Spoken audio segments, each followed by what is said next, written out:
Sir Philip Sidney was born in Penshurst Place, in Kent, England, on November 30th, 1554.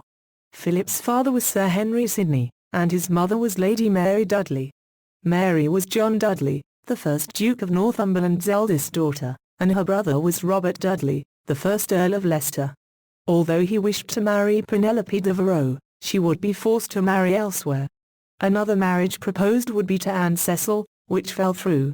Finally in 1583, he married Frances Walsingham.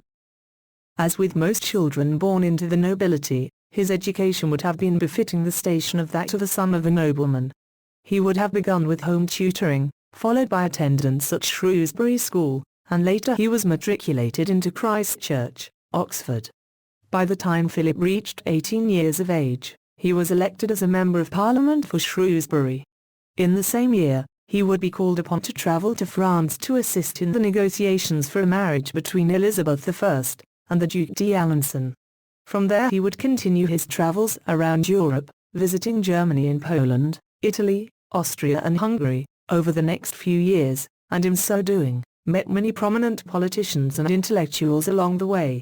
Upon his return to England, he would have a falling out with the 17th Earl of Oxford, Edward de Vere, primarily because of Sidney's objections to the French marriage. Sidney issued a challenge to de Vere, for a duel, but the Queen stepped in, and forbade it. Sidney quietly withdrew from court. Upon his return in 1583, Queen Elizabeth would see fit to knight him. Having retired from court, albeit temporarily, this left Philip more time for his literary work, which would ultimately bring him the most pleasure and acclaim. Putting pen to paper, he began to write. His first real piece was Astrophilum Stella, the defense of poesy, and his first draft of the Arcadia was produced. Later, after his death, his beloved sister Mary, who became Countess of Pembroke, would continue his work, by editing and arranging for the publication of the finished works.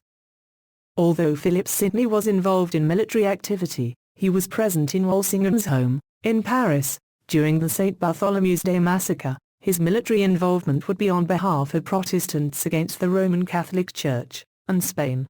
It would be during the Battle of Zutphen that he would be shot in his thigh. As was common for the time, infection set in, followed by gangrene. Some 26 days later, on October 17, 1586, at the young age of 31, he died of his injury. Sir Philip Sidney's body was returned to England, where he was laid to rest at St. Paul's Cathedral, in London.